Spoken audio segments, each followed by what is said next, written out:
Mesdames, Mesdemoiselles, Messieurs, encore une fois, bonjour et merci de suivre votre émission Objection qui reçoit ce dimanche Omar Gueye. Monsieur Gueye, bonjour, c'est un plaisir de vous recevoir à l'émission Objection. Merci d'avoir bien voulu accepter notre invitation. Bonjour Baye Omar et merci aussi pour votre invitation, une émission très très bien suivie. Donc nous répondrons toujours présents chaque fois que de besoin par rapport à cette invitation. Le besoin, c'est le terrain, monsieur le ministre. Vous y venez avec ce qu'il y a comme situation. Avant d'entamer l'émission, vous présentez, vous êtes le ministre des collectivités territoriales, du développement et de l'aménagement du territoire, porte-parole du gouvernement. Porte-parole du gouvernement, porter la parole d'un gouvernement face à une série de crises, monsieur le ministre Omar Gueye. Inondations, pandémie sanitaire liée à la Covid-19. Vous avez également les nombreux accidents avec mort d'hommes. Le contexte préélectoral, oui, un contexte aussi difficile avec ce qu'il y a comme débat politique. Porter la parole d'un gouvernement dans un tel contexte vous paraît facile, difficile? Je voudrais d'abord saluer les auditeurs et auditrices et ceux qui nous regardent au niveau des plateformes YouTube et dire que c'est une marque de confiance du président de la République, son Excellence M. Macky Sall, que de confier à un ministre le porte-parole du gouvernement. C'est une lourde responsabilité. Cela veut simplement dire que nous devons bien maîtriser et savoir ce que nous disons. Parce que quand le porte-parole du gouvernement dit quelque chose, cela peut être interprété effectivement comme étant quelque chose qui engage le gouvernement. C'est la raison pour laquelle nous mesurons à sa juste valeur cette responsabilité qui pèse sur nos épaules, une responsabilité due à la confiance du président Macky Sall, que je remercie de m'avoir nommé ministre des collectivités territoriales, du développement, de l'aménagement des territoires, porte-parole du gouvernement. Et chaque jour, nous cherchons et nous pensons mériter cette confiance et mesurer la portée justement de cette parole du gouvernement. Vous dites bien mesurer la portée. Avez-vous pris conscience de ce qui se joue présentement? Lorsqu'il est question, monsieur le ministre, d'inondation, d'une série de crises, le Sénégalais ordinaire, au vu des difficultés qui se succèdent, pense que le Sénégal est dans l'impasse. Partagez-vous cet avis? Je ne partage pas cet avis. L'avis que je partage, c'est qu'effectivement, il y a des difficultés. Il ne faut pas les nier. Il y a des zones qui sont inondées. C'est une réalité. Au niveau du pays, il y a certains départements, certaines communes, certaines régions, y compris dans la région de Dakar, où il y a effectivement des inondations. Mais ce n'est pas quelque chose qui est, disons, propre au Sénégal. Nous avons vu ce qui s'est passé tout récemment en Allemagne avec 200 morts, ce qui s'est passé en Belgique avec plus d'une quarantaine de morts, en Indonésie, en Chine, etc. Bref, un peu partout, deux éléments fondamentaux pour l'homme sont en train de se transformer en difficulté. C'est le feu et l'eau. Nous avons vu des incendies qui ravagent un peu partout dans le monde avec ce que cela comporte, des inondations également. Mais l'eau également est source de développement. Nous avons besoin de pluie au Sénégal. Oui, mais vous faites la comparaison, mais ce qui se passe au Sénégal devient permanent. Il s'agit, du moins la question, avez-vous la capacité de résoudre et de relever ce défi? Je répondrai par oui, dans le sens où, pour la première fois au Sénégal, avec l'avènement du président Macky Sall, nous avons un plan décennal de lutte contre les inondations depuis 2012 et qui va donc se terminer en 2022. Ce plan décennal a pris en charge beaucoup de questions liées aux inondations, beaucoup. C'est vrai que nous sommes tous concentrés vers les zones inondées, mais nous ne nous rappelons pas des zones qui étaient inondées avant et qui ne le sont plus. Et Dieu sait qu'il y en a beaucoup. Je peux citer quelques zones où c'était des zones inondées. Par exemple, si vous allez vers le rond-point de la RTS, je ne fais pas de la publicité. Oui, mais ça, c'est de petits endroits. C'était pas de petits endroits. Monsieur Oumar, si vous vous rappelez, en 2012, pour passer dans ces endroits, c'était extrêmement difficile. Oui, aller à Dalifort, c'était très pénible. Moi, j'ai eu l'avantage, à l'époque, j'avais la confiance du président Macky Sall pour être le ministre de l'Hydraulique et de l'Assainissement. À Dalifort, nous voyons les personnes qui étaient dans l'eau, dans leur maison, dans leur chambre. Il fallait les sortir. Aller également à Gounas, c'était la même chose. Et tant d'autres zones qui avaient des difficultés et pour lesquelles le plan décennal a permis de régler le problème.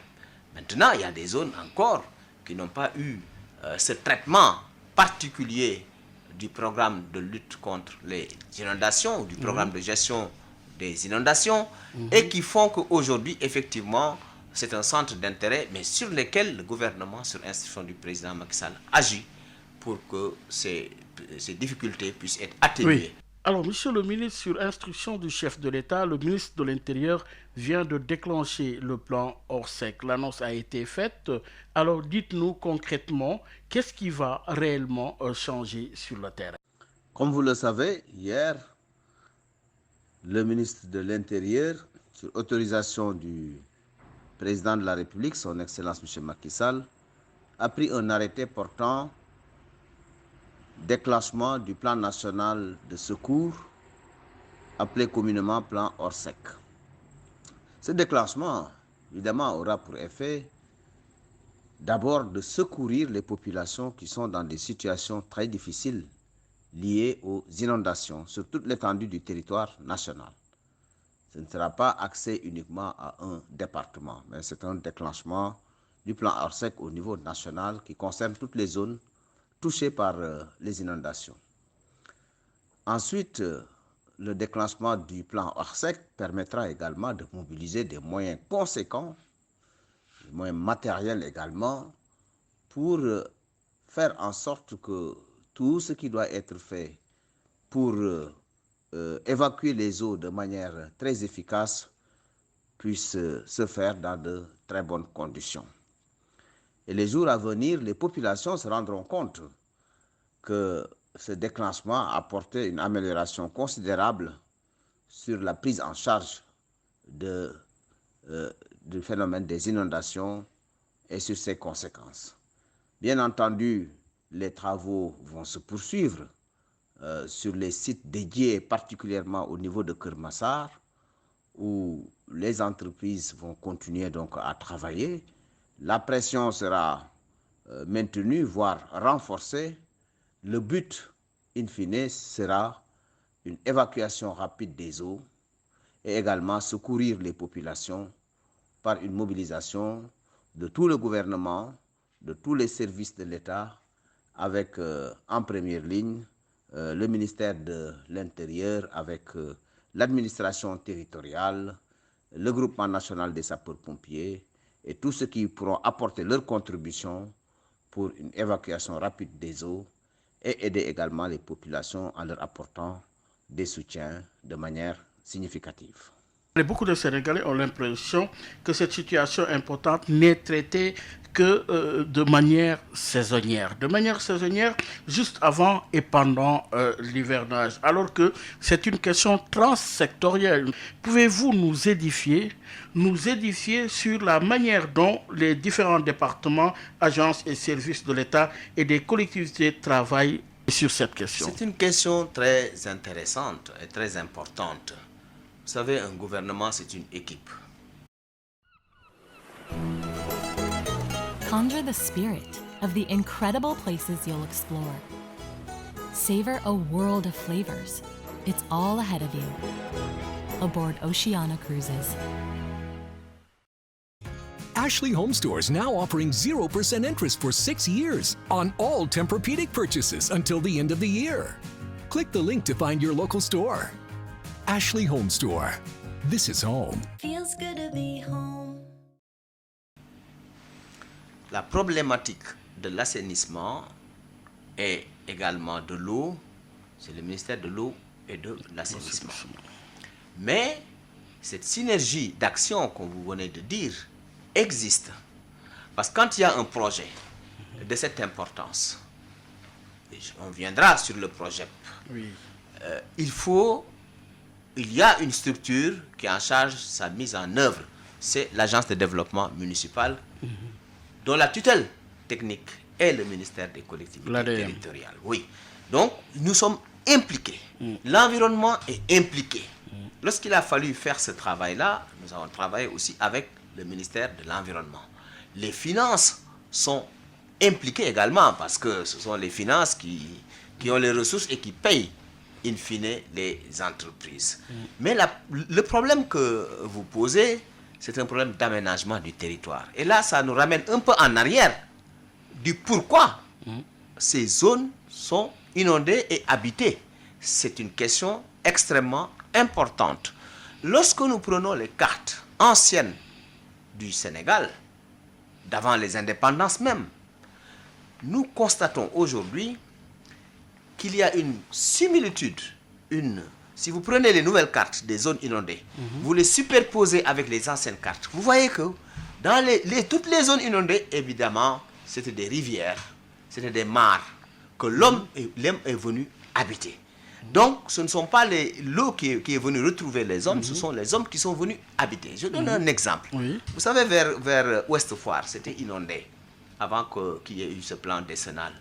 Quand j'ai regardé un peu vers Ouest Foire, il y avait une rivière qui s'appelait le Wayagate.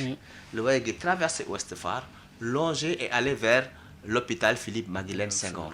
Quand on a superposé, eh bien, c'est exactement le cours de cette rivière Wayagate où les personnes sont venues habiter, donc sont inondées. Donc, pour dire simplement que le problème d'aménagement du territoire, jadis négligé au Sénégal, c'est ça qui nous rattrape en quelque sorte. Nous sommes venus nous installer dans des zones non édificantes, y compris Keur Massar. Keur Massar, prenez les anciennes cartes, vous verrez que presque 80% de Keur Massar est dans l'eau. Et l'eau ne se rappelle toujours son chemin. Quand la situation revient, eh bien, la pluviométrie revient, l'eau prend Mais sa à place qui initiale. imputerez-vous cette responsabilité? Parce que dans la plupart du temps, il s'agit de logements construits par l'État. Dans la Vous plupart savez, du temps. il ne faut pas Oui. éluder cette question. Oui, Il y a une responsabilité de l'État. C'est Mais quand clair. je dis l'État, oui, l'État, c'est une continuité. Hein. c'est clair. Au moment où ces projets-là étaient conçus, il y a plusieurs dizaines d'années, on devait penser aménagement du territoire, l'on devait penser histoire de cette zone-là, comment cette zone était avant les années de sécheresse. On devait penser à beaucoup de choses. Mais malheureusement, ça n'avait pas été fait. On a fait des aménagements, on a installé des gens, des personnes qui, de bonne foi, pensaient pouvoir avoir des maisons, mais qui, en réalité, on les a installés dans des zones Mais il y a non édificantes. Oui, mais il y a des zones d'HLM, des HLM, donc des zones construites par l'État, par le gouvernement. Oui, mais quand je dis l'État, Oui, l'État oui. c'est un tout. Y Oui. compris les Mais parce sociétés- que ici, y le compris problème- les sociétés nationales, Oui. y compris les agences, mais tout ça, c'est l'État. Mais ça, comprenez aussi, avec moi, Oumar, que c'est pas le gouvernement du président Macky Qui a Sall. aussi une responsabilité. Non, Pourquoi, pas du pourquoi Pas vous du êtes tout. aussi impliqué? Parce que avant justement d'arriver en 2012, vous étiez dans la rue avec les populations inondées pour dire une fois au pouvoir, on va y mettre un terme. Vous avez dit ça aux Sénégalais. Maintenant que vous êtes à l'épreuve, le même problème persiste. Est-ce que vous aviez cette vision de résoudre ce problème ou avez-vous été justement pris de court par l'ampleur justement de ce phénomène? Ce dont il s'agit, Oui, c'est un phasage. oui, On était en train de parler de la phase antérieure à l'arrivée du président Macky Sall. C'est pas une fuite mais qui de savait aussi responsabilité. avant d'arriver. C'est pas pour fuir, j'y reviens tout à l'heure. L'antériorité de la question, c'est de dire, effectivement, on a laissé des populations s'installer dans des zones non édificantes, c'est-à-dire dans des zones où personne ne devait s'installer. Maintenant, le président Macky Sall est arrivé au pouvoir en 2012. Il a mis en place un plan décennal. pour la première fois, de lutte contre les inondations, qui a eu à traiter énormément de zones où il n'y a pas, à l'heure où nous parlons, d'inondation. Maintenant, il est venu à Keur Massar. Il est venu à Keur Massar le 17 septembre 2020. Il a annoncé deux choses importantes. La première, la décision de faire de Keur Massar un département. C'est fait. Oui. C'est fait. Le préfet est nommé. Les trois sous-préfets, sous-préfets de Yeumbeul, de Malika et de Jaxaay, sont nommés. Donc l'administration est en place.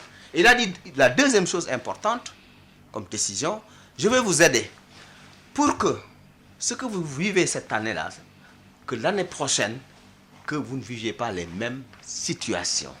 Je vais mettre en place un programme de PROGEP, le programme de gestion des eaux pluviales et d'adaptation au changement climatique. Pourquoi PROGEP 2? Parce qu'il y avait le PROGEP 1 qui a réglé énormément de questions. Je vous ai parlé d'Alifor, je vous ai parlé également d'autres zones, même sur Keur Massar, qui ne sont plus inondées à cause du PROGEP 1. Et tant d'autres zones, Cité Soleil, etc. Donc, il a dit, je mets en place le PROGEP 2 pour que vous ne puissiez pas vivre les mêmes situations. Quelles étaient ces situations-là? L'année dernière, nous avons vu des pirogues, des zodiacs. Les gens étaient dans des difficultés énormes. Mais cette décision-là de septembre, l'exécution physique sur le terrain a commencé en février, 1er février 2021. Là, vous êtes dans l'agenda. Oui. Oui. Alors, c'est pour dire, le président avait promis que les populations n'allaient plus vivre la même situation. Ce n'est pas le cas. Oui, mais... La situation, elle est là. Vous savez... Oui. Maintenant, vous êtes dans l'agenda pour justifier le pourquoi. Vous savez... Oui. Ce projet-là, c'est un projet très, très important. Très important en termes de volume, dans la conception, dans sa mise en œuvre. Le minimum de délai, l'entreprise qui a eu le lot, qui a le délai le plus faible, c'est 10 mois. Et l'autre entreprise, 12 mois. Alors, vous comprendrez aisément, Oumar, qu'un travail de cette importance qui doit durer, prenons le délai le plus court, 10 mois, et qui a démarré en février, nous sommes au mois d'août, ça fait 6 mois. Et pour cette entreprise, il lui reste 4 mois. Mais nous avons compris... On peut raccourcir. Oui, mais attendez, vous savez, on peut raccourcir. Et on a raccourci, d'ailleurs. On a beaucoup raccourci. Avec la pression que nous avons mise sur les entreprises, ces entreprises ont beaucoup travaillé. C'est des entreprises chinoises? Il y a une entreprise chinoise et une entreprise sénégalaise. Il y a deux entreprises. Oui. Et vous, parce que vous avez quand même la tradition de donner tous ces travaux aux entreprises étrangères. Non, c'est un appel d'offres qui a été lancé par l'ADM, qui a suivi toutes les procédures, et deux entreprises ont été retenues. Une entreprise chinoise et une entreprise sénégalaise. Je peux vous dire que les deux entreprises ont travaillé vraiment à feu continu. Pourquoi?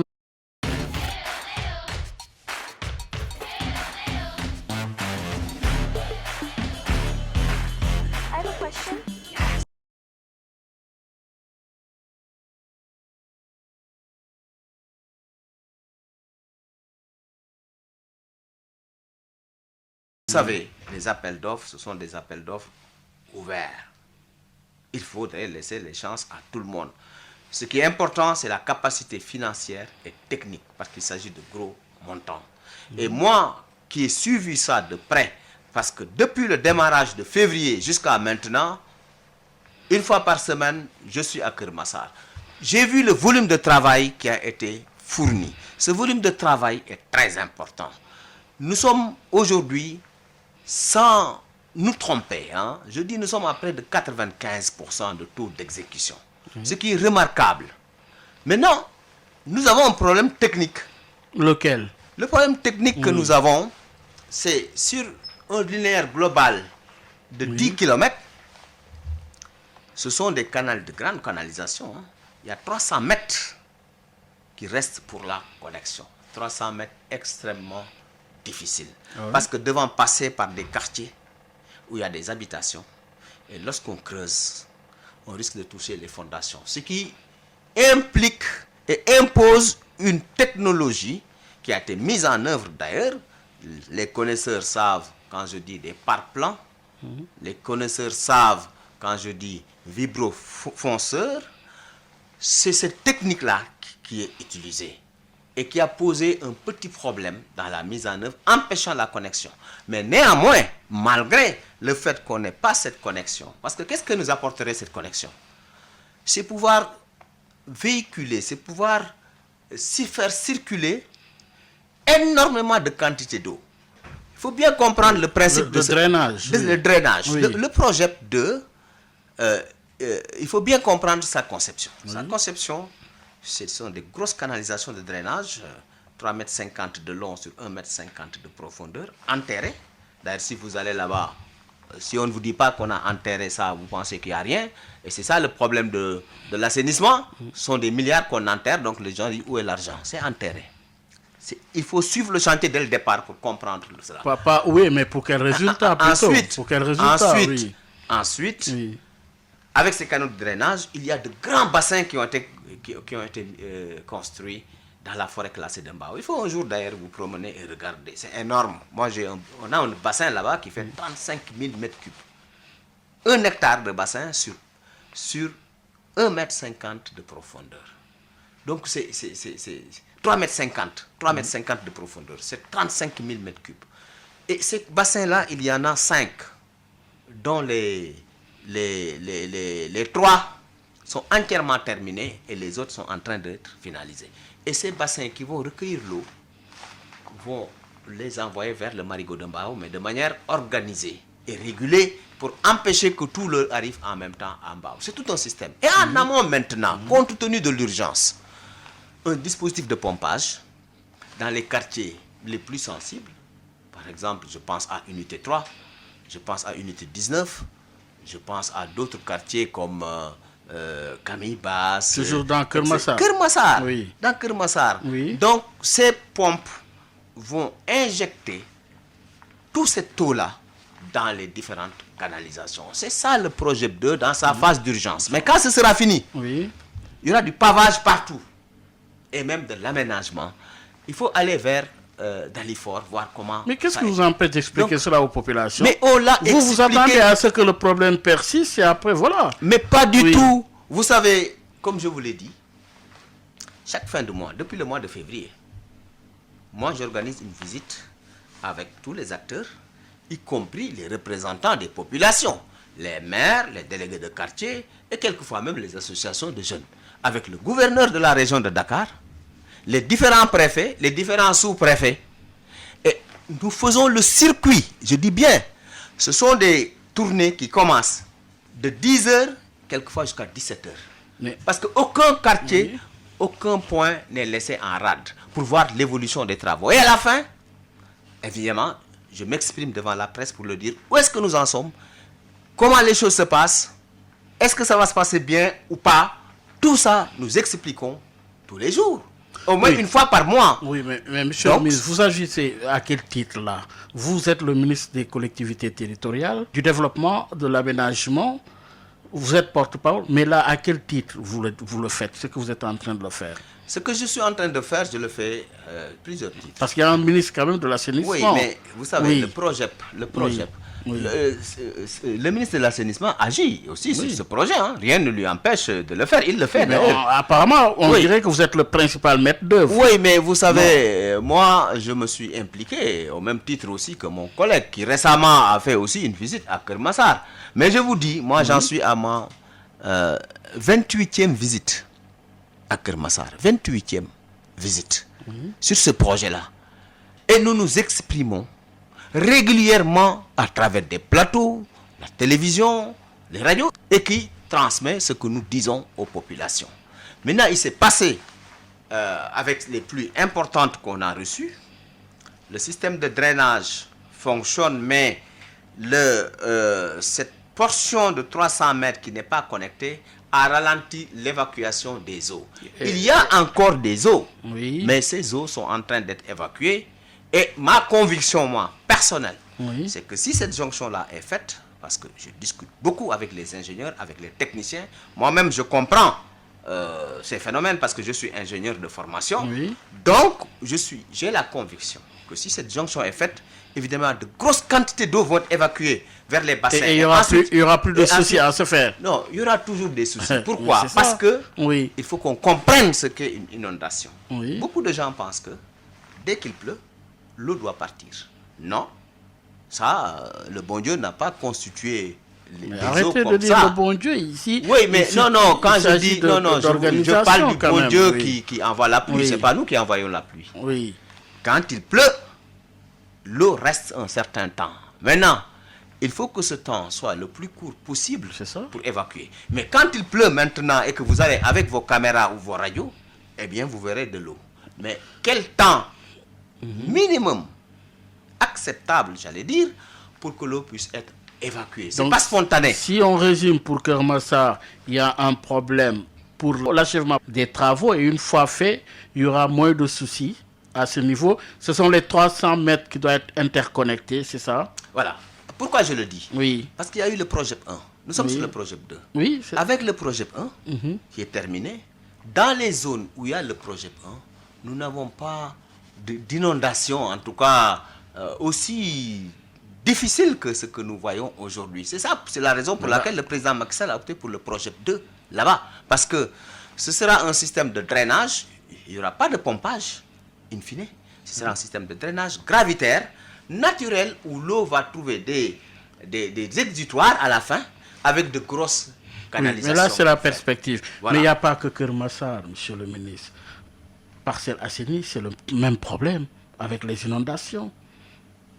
Vous savez, il y a les parcelles Asseni, Kermassar. Oui. Il y a, et Kermassar, c'est plusieurs quartiers. Oui, mais faudrait parcelles là, à côté. Oui, mais Oui. là également, moi, je m'exprime davantage sur le projet 2, mais sur les parcelles Asseni aussi. Et Guédiawaye aussi. C'est dans le cadre du programme décennal de lutte contre les inondations avec le ministère de l'eau et de l'assainissement pour que des solutions pérennes soient trouvées. C'est ça. Je sais qu'à ce niveau-là, l'ONAS a fait des travaux de drainage et des stations de pompage. Maintenant, il faudrait que ces stations-là fonctionnent à merveille et qu'il ne puisse pas y avoir de problèmes techniques. Et ça, c'est quand même très difficile quelquefois.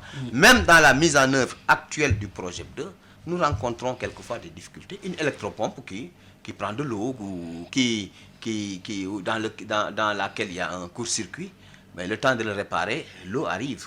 Donc, ce sont des phénomènes très complexes, aussi bien en tant que, disons, hydraulique, mécanique des fluides, aussi bien que le matériel technique sur lequel nous travaillons pour pouvoir évacuer ces eaux, Alors, les électropompes, entre autres. Oui, alors toujours dans la même dynamique, lorsqu'on regarde le plan Sénégal émergent, dans la section amélioration du cadre de vie, on note parmi les objectifs stratégiques un point sur la lutte contre les inondations. On se rend compte qu'à travers les activités préventives et curatives, comme le relogement des personnes vivant dans les zones basses et où on note des zones non édificantes.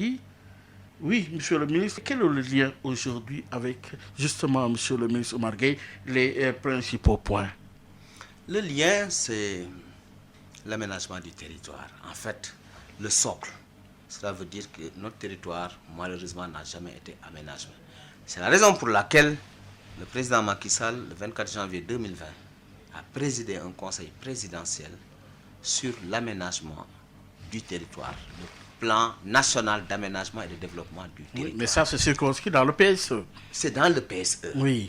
Et la mise en œuvre justement de cette planification spéciale, spatiale plutôt, Mhm. c'est le PNADT, le plan national d'aménagement. Aujourd'hui, nous avons un plan national d'aménagement du territoire qui a identifié et cartographié tout le territoire national. Nous connaissons avec exactitude les zones non édificantes, les zones où on peut faire de l'agriculture, les zones réservées à l'élevage, les zones réservées au tourisme, les zones réservées aux infrastructures, comme les routes, les autoroutes. C'est un document très bien fait par l'Agence nationale de l'aménagement du territoire qui est sous la tutelle technique de mon ministère et qui a été validée et qui a fait l'objet d'une loi.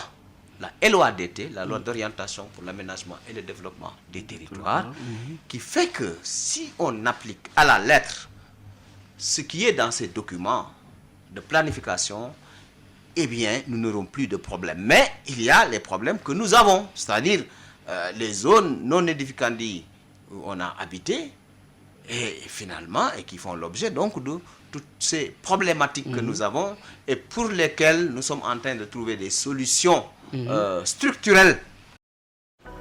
Let us help you experience the wonders of the world, whether near or far.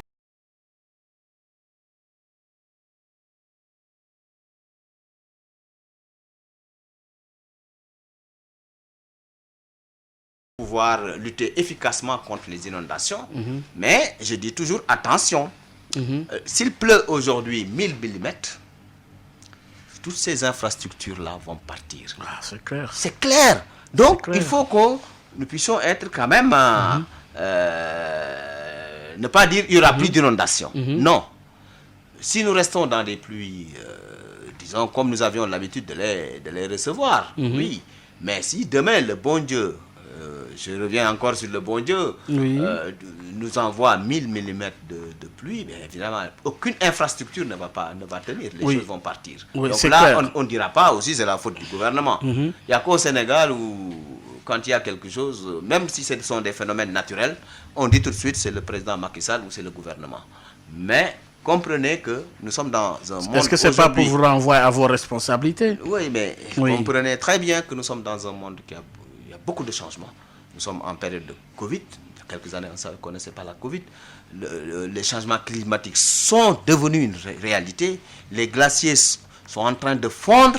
Nous sommes dans un environnement où nous devons faire très attention. Aucun pays n'est à l'abri de phénomènes naturels qui dépassent avec des forces extraordinaires que nos infrastructures demain peut-être ne pourront pas supporter. Oui, mais ce que nous avons à nos responsabilités en termes de prévention. Oui, la prévention a ses limites, vous savez. Oui. Vous pensez que les pays développés où il y a des tremblements de terre, ils ne sont pas prévenants? Si, ils sont prévenants. Mais vous pensez que les pays développés vous n'avez pas où les il y a mêmes des conséquences. tsunamis, mais regardez ce qui s'est passé au Japon avec les tsunamis qui ont attaqué une centrale nucléaire. Vous pensez qu'ils ne sont pas prévenants? Qu'est-ce que cela serait si ces mêmes accidents se produisaient dans nos pays-là? Que Dieu nous en préserve. Mais vous savez, ces puissances-là, avec tout ce que cela représente, qui subissent des phénomènes de la nature et qui sont quasiment... qui peuvent pratiquement rien faire. Oui, mais quand il y a l'ouragan Katrina qui doit arriver aux États-Unis sur la côte ouest ou autre, les gens disent attention, préparez-vous, ouragan, il faut partir, etc. Mais ils n'ont pas suffisamment ils n'ont aucun moyen de lutter contre ces phénomènes naturels. Mais la résilience aussi est un moyen de lutte, monsieur le ministre. Mais absolument, la résilience, c'est aussi de dire aux populations attention, n'habitez pas là. Là également, je ne parle pas de ceux qui sont là depuis 50 ans, 60 ans, vers ces zones-là. Mais au moins, tirons les leçons de cela pour les projets actuels et à venir. Oui. Alors, éviter que les populations s'installent dans des zones non édificantes, dans des zones inondables. Ça, c'est une responsabilité de l'État, mais c'est une responsabilité aussi collective. Oui. Les collectivités territoriales, l'administration territoriale. Ce matin, j'étais avec le sous-préfet de l'arrondissement de Sangalkam. On visitait des zones où il y avait un lotissement, il y avait de l'eau. Mais ces zones-là, on ne devait pas permettre aux populations d'y habiter, ni même d'avoir une autorisation. Je ne parle même pas de lotir, mais de construire. Parce qu'après, il y aura des inondations, on va dire, mais c'est l'État, c'est le président Macky Sall. Donc il faut anticiper sur beaucoup de problématiques. Nous devons être très conscients de cela. Le président Macky Sall est revenu là-dessus. Oui. Il faut absolument qu'il y ait plus de conscience collective en sachant que ces zones-là, c'était des zones non édificantes en vérité. Personne ne devait y habiter. C'est clair. Mais monsieur le ministre, pour rester toujours avec le PSE et les inondations, ce document mentionne explicitement les inondations comme un des principaux facteurs de risque pour la réussite du PSE. un facteur de risque aussi important, on met les efforts qu'il faut pour le résoudre, voire l'éliminer. On n'a pas l'impression que les efforts ont été à la mesure de l'enjeu. Qu'en dites-vous? Les efforts ont été à la mesure de l'enjeu. Le plan décennal de lutte contre les inondations, Oui. c'est 766 milliards Oui. sur 10 ans. Oui. Le bilan a été fait au niveau du gouvernement. Le président Macky Sall a présidé un conseil présidentiel pour une évaluation. Lors de cette évaluation, nous étions autour de 66% d'exécution. Oui. Le taux d'exécution. Le taux d'exécution. Oui. L'Assemblée nationale a mis en place un comité, a sillonné toutes les zones d'inondation et a sorti un rapport. Sa conclusion, c'est que le plan décennal a fonctionné. Et dans ce rapport-là, il y avait la majorité, mais également l'opposition. Évidemment, un travail n'est jamais parfait à 100%. C'est clair. Cette commission, ce comité a fait des recommandations pour le gouvernement et le gouvernement l'exploite. Donc, ce plan décennal qui est intervenu dans la région de Dakar, parce qu'aujourd'hui, nous sommes orientés vers Kermassar, mais il y avait des zones qui avaient la même problématique que Kermassar, que le plan décennal a eu à résoudre. Je vous ai parlé de Dalifort, je vous ai parlé de Cité Soleil, je vous ai parlé de Médina Gounass, même du côté de Nyatimbar, et tant d'autres zones, la route nationale où personne ne pouvait passer, le rond-point RTS, le rond-point vers la maison du Parti Socialiste, entre autres points, vers l'usine des eaux. Quand il a plu, moi je suis passé là-bas, mais quand je suis revenu, l'eau est partie. Le temps de pouvoir être drainé.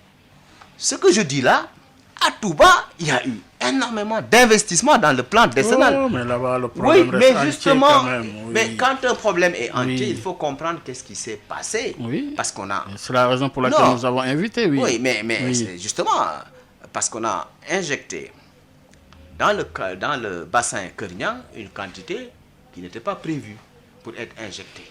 Ce sont les informations, en tout Oui, cas, ça, qui nous sont et ça, c'est maintenant que vous le savez. parvenus. C'est Non, maintenant mais- que vous le savez. Oui, mais attendez. Quand même. Attendez, non, c'est pas Quand maintenant. même. C'est à l'épreuve. Oui. C'est à l'épreuve Oui, mais quand même. de l'activité qu'on se rend compte Parce de que cela. ça Mais en devrait tout cas, entraîner une étude d'abord. oui, pour- mais non. quand même, Ce vous le savez, vous êtes travail-là, ingénieur, vous dites. ce qui Oui. a été fait pour là-bas, selon nos informations, en tout cas, c'est pas le fait du gouvernement C'est qui? sur Kerniang, d'après les informations que nous avons eues. Donc, quand un ouvrage a une capacité, il ne faut pas la surcapacité. Il faut lui laisser... Le bassin dont je vous ai parlé, qui fait 35 000 m3, si vous lui envoyez 60 000 m3, eh bien, ce bassin va déborder. Donc, restons toujours dans les limites de ce qui a été prévu au plan technique. Mais sur Touba, il y a eu énormément d'investissements avant que ce phénomène-là ne se fasse. Mais Touba, c'est grand. Hein? mais On vous- n'a pas dit, Oui, on n'a mais- pas dit c'est tout Touba. Mais les points critiques qu'on avait, moi je me souviens très bien, vers la grande mosquée, il y avait de gros problèmes. Pourquoi? Parce que les tuyaux qui étaient là-bas étaient de dimension assez faible. Le président Macky Sall avait instruit à l'époque qu'on fasse de grandes canalisations où vous-même vous pouvez vous promener à l'intérieur. C'est ça qui a été enterré. Du rond-point de la grande mosquée, en passant par le marché Ocas, en allant vers le canal, le bassin Kerniang, et drainer vers le bassin terminal de Darou Rahman. C'est ça qui a été fait et qui avait fonctionné. Donc, le plan décennal a fonctionné là où on l'a appliqué avec ce taux-là. Si on y ajoute ce qui va être fait sur le projet 2, parce que le projet 2, sa phase d'urgence, c'est 15 milliards. Mais le projet 2 va englober une zone beaucoup plus large que Kermassar. On s'est concentré sur Kermassar maintenant. Mais le projet 2 va toucher d'autres zones avec plus de 172 milliards. Et à terme, nous ne serons pas loin de 88% de taux d'exécution du plan décennal. Là, Avec des réalisations chiffrables, vérifiables sur le terrain, ce qui serait donc une bonne performance. C'est également le vous êtes en train de louer des camions.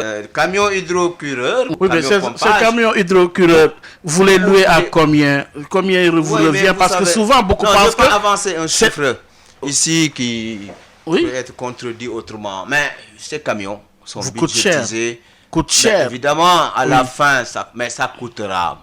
C'est sans commune mesure avec ce projet. Oui. qui est en train d'être fait. Vous savez, dans tous les pays au monde d'ailleurs, on loue quand il Oui, y a mais de l'eau beaucoup qui pensent stagne. que c'est un moment on- propice pour justement Oui, la mais corruption et Non, voilà non, ce mais qu'il y a vous comme savez, mauvaise vous savez, gestion. non, oui. non, là, à ce niveau-là. Oui, est-ce que vous pouvez garantir la transparence? Absolument, Oui. la transparence Oui. dans ce... Édifier les Sénégalais Et puis, sur l'utilisation c'est une partie de l'argent. infime, Oui. c'est une partie infime du dispositif qu'on est en train de mettre en place pour lutter efficacement contre les inondations. Nous nous concentrons davantage sur la finalisation de ce Oui, mais projet. ces camions hydrocureurs coûtent très cher aussi. Oui, les camions Quand même. coûtent trop cher. En tout oui. cas, c'est un service qui est... Est-ce que qui c'est est un fait, appel d'offres? qui Est-ce est- que c'est un qui est appel fait. d'offres? Oui. Mais What can give you a competitive edge in today's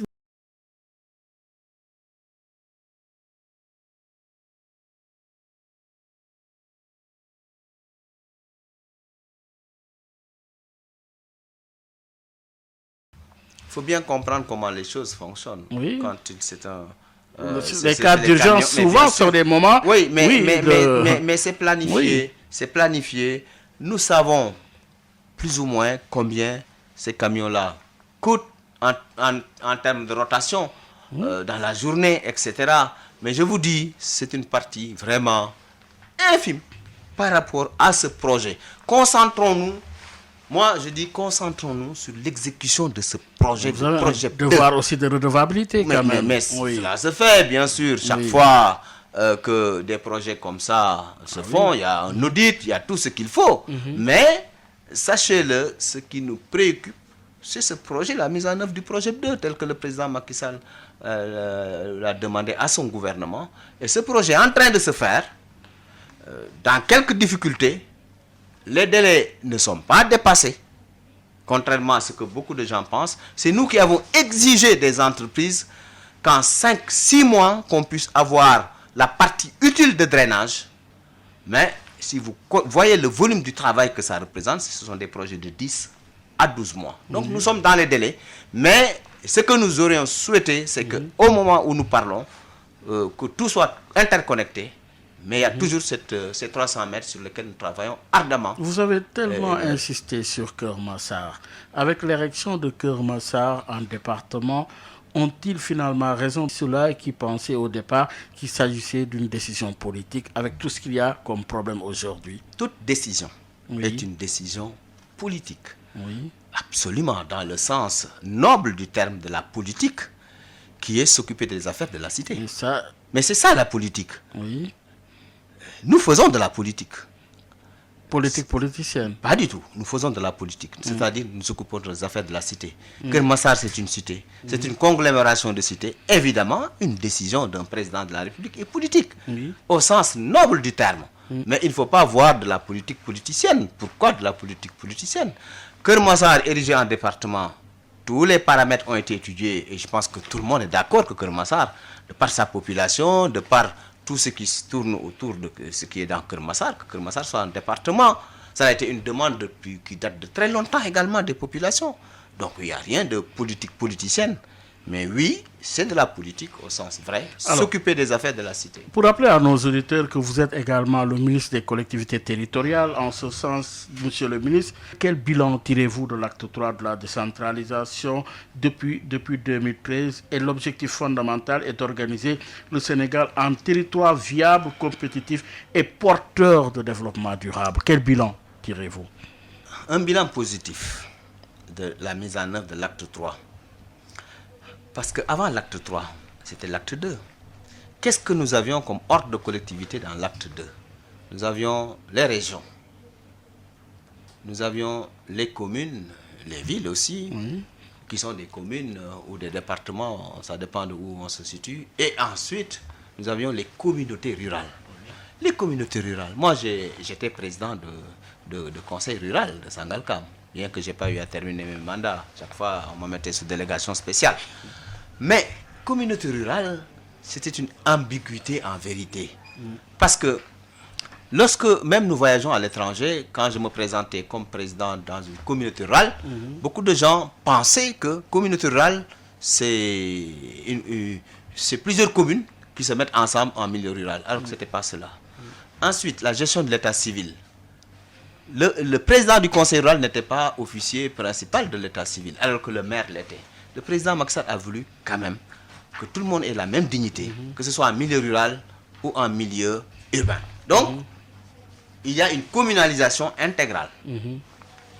La deuxième chose, les ressources des collectivités ont été multipliées presque par 5 sur les transferts. Je donne un exemple. En 2012, les fonds de dotation étaient de l'ordre de 16 milliards. En 2021, ces fonds sont de 27 milliards. En 2012, les fonds d'équipement des collectivités territoriales étaient de 12 milliards 500. En 2021, nous sommes à 33 milliards. Oui. Alors, ensuite est venue la CEL, la contribution économique locale, les ristournes, le PACASEN, 130 milliards pour 123 communes sur 5 ans. Et bientôt le PACASEN rural pour le restant des communes et des départements. mais Donc, ça c'est l'acte 3 Oui. de la Et ça, c'est dû à décentralisation. quoi? Est-ce La que- fonction oui. publique locale maintenant qui est érigée par des décrets, etc. Donc tout cela, c'est l'acte 3, l'état civil sur lequel nous travaillons beaucoup pour son amélioration, pour la numérisation de l'état civil. Cela, Mais c'est l'acte 3 de la oui. décentralisation, Alors, oui. dont on a déjà fait un bilan. la question Et foncière. nous allons vers la deuxième phase de La l'acte question 3. foncière. Ah, une problème. question problématique. Oui, Le président un Macky Sall a problème. dit Oui. 90% des extraordinaire. alertes qu'il Oui. reçoit, Lié. c'est lié au foncier. Oui. Il faut qu'on mette un terme à cela. C'est la vérité. Vous le constatez sur le terrain? Absolument, il Oui. y a des problèmes. Oui. Pas dans toutes les collectivités territoriales, mais il y a des problèmes. Un véritable scandale. Il ne faut pas nier Oui. cela. Il Oui. y a un problème Oui, foncier une autre question, profond au monsieur le Sénégal. ministre Oumar Gueye, Ouais. ce sont les questions de la formation des élus. Oui, des élus, il y a également le cumul des mandats des maires, l'absence également des maires de leur commune. C'est également un problème, l'absence du projet de développement local, du retard terrible des fonds de dotation. Ça aussi, nous le constatons avec les maires. Il y a des communes qui n'ont pas de secrétaires municipaux. Qu'est-ce qui se passe également à ce niveau? Il n'y a pas de retard, au contraire. Pour la première fois. Ah non.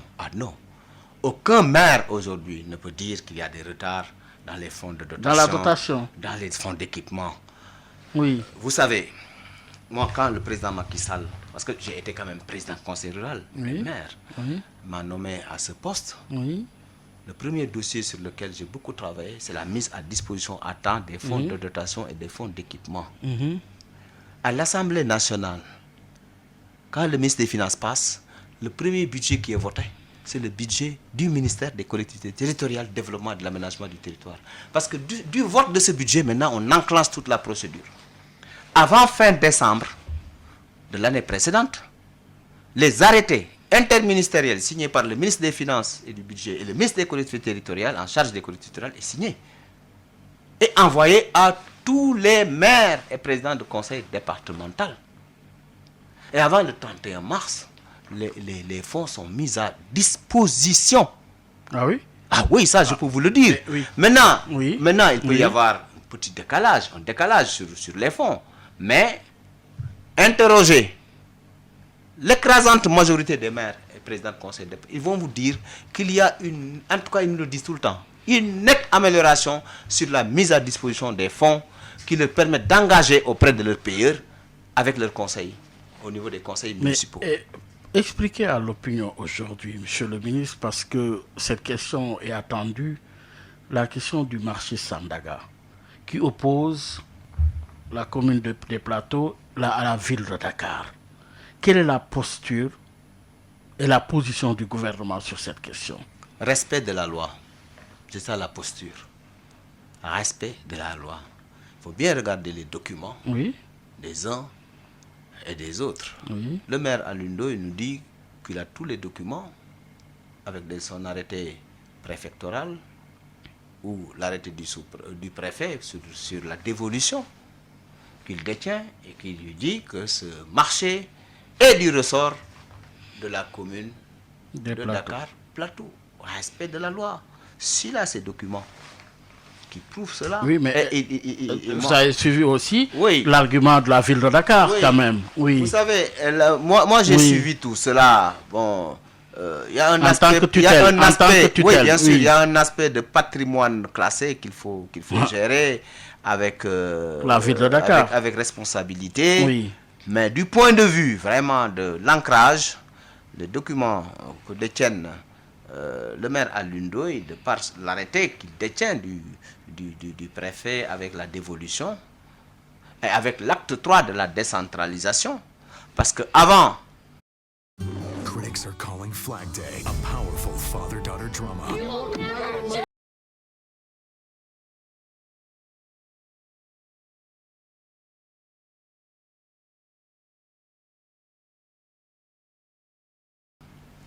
La ville, il y avait la ville et les communes d'arrondissement.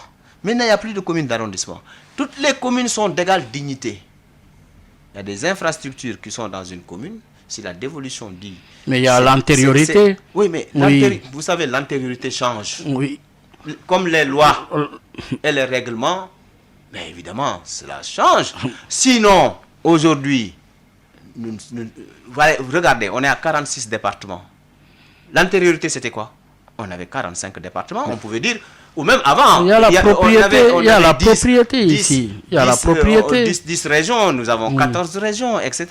Il y avait combien de communes? Il n'y en avait pas beaucoup, il y en avait 3 ou 4 aux indépendances. Maintenant, nous sommes combien? Nous sommes 553 communes. Mais, donc, on ne peut pas rester figé. Oui. Moi, je n'ai pas de parti pris en ce qui me concerne, mais j'interprète les textes, les lois et les règlements. Mais c'est entre les mains de la justice de toutes les façons. Justement, la justice tranchera. Oui. Mais aujourd'hui, en tout cas, ce que je sais sur ce dossier-là, c'est que le maire Alioune Ndoye a les documents qui disent que le marché Sandaga est dans le patrimoine comme la ville de Dakar aussi dispose de ses propres documents. Oui, mais comme je dis, les choses vont changer. Mais comme vous avez dit que le dossier est au niveau de la justice, la justice tranchera.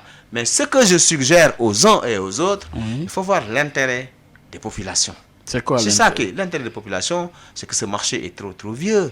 Ce marché, il faut le reconstruire.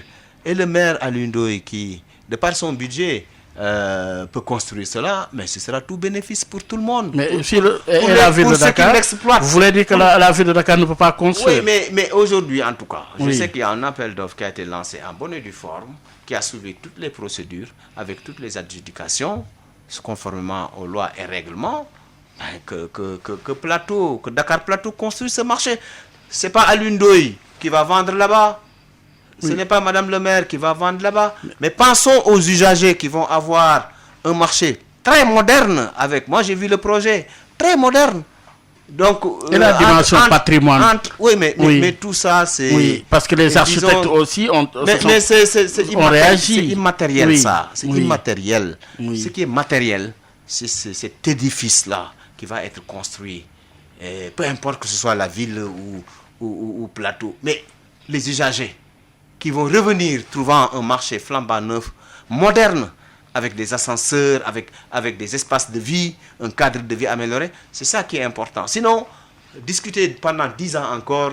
le dossier entre les mains de la justice. Oui, mais d'accord. Attendons que la justice tranche je la vous question. dis, en tout cas, sans parti pris, je pense que ce qui est important, c'est le résultat final. En tout cas, il faut que Madame le maire et le maire Alioune Ndoye puissent se mettre autour d'une table et puis regarder l'intérêt vraiment de ce qui se passe. Mais voilà, pour les utilisateurs finaux de ce marché. Oui, la question politique. Omar Gueye est essentiellement politique également. Pensez-vous qu'aujourd'hui, avec ce qu'il y a comme difficulté, est-ce que justement en perspective des élections locales, Benno est dans de bonnes dispositions? Benno, c'est un état d'esprit. Benno, ce sont des responsables. Oui. Benno, c'est une tête. Il y a une tête et des membres. Le président de Benno, Bokk Yakaar, c'est le président Macky Sall, entouré de beaucoup de responsables de très haut niveau. Le moment venu, l'intérêt supérieur du pays sera mis sur la table. L'intérêt supérieur de Benno aussi, pour que nous puissions avoir des investitures paisibles, sans dissension, et respecter aussi la discipline de Benno est la discipline de parti. Vous savez, pour toute organisation, Oui. sans discipline, c'est l'anarchie. Est-ce que vous avez Il faut suivi une discipline la sortie dans- du leader du PUR, du Parti de l'Unité? Le PUR a annoncé une grande alliance composée, oui, de Tahaou Sénégal, mais également du Parti démocratique sénégalais et du PUR. Oui, cela ne vous inquiète pas? Je ne pense pas à ces alliances. Moi, ce qui m'intéresse... Oui. c'est Vous êtes inquiet, Non, apparemment? Pas du tout, pas du tout. Vous savez, nous sommes des hommes de base. Oui. Nous sommes des hommes de terrain. Oui. Ce qui nous importe, c'est la consolidation de Benno autour du président Macky Sall. C'est notre victoire prochaine, comme cela a été le cas pendant plusieurs années. Et Cette alliance qui est annoncée vous nous perturbe, pose- apparemment? Pas du tout, ne nous pose aucun problème. Parce Oui. que les choses, c'est sur le terrain que cela va se passer. Et de ce point de vue, nous sommes prêts. Et nous demandons à tous les militants de Benno Bokk Yakaar d'être, disons, soudés et de faire en sorte que ce que le président Macky Sall, avec son état-major de Benno, vont décider, que nous puissions tous aller ensemble. Parce que ce qui est important, c'est gagner ces élections territoriales et de la plus belle manière. Et avec tout ce qu'il y a comme situation, les inondations, la pandémie, cette troisième vague? Oui, absolument. Oui.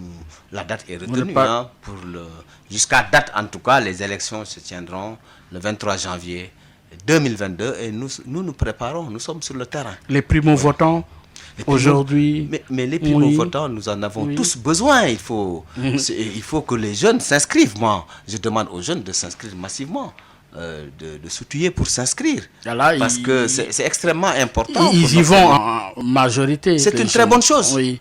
C'est une excellente En chose. général, les jeunes tournent le dos, le parti au pouvoir. Pas du tout. Si vous faites les analyses des résultats électoraux que nous avons eus dans beaucoup de localités que nous avons gagnées, mais les jeunes ont joué un rôle extrêmement important. Ça, je le sais, parce que moi, je suis sur le terrain. Nous avons beaucoup de jeunes avec nous, avec qui nous travaillons d'arrache-pied pour leur faire comprendre que c'est leur avenir qui est en jeu. C'est un Sénégal qui est en train de se construire avec le président Macky Sall. C'est le plan Sénégal émergent, avec ces trois axes, avec toutes ces réalisations, avec ces belles perspectives. Mais pourquoi? Évidemment, nous Oui. sommes dans une situation de pandémie et qui a un peu décéléré un peu les croissances partout. Dieu a fait que nous avons une croissance positive de 1,5% l'année dernière. Nous ne sommes pas en récession, mais beaucoup de pays dans le monde sont en récession.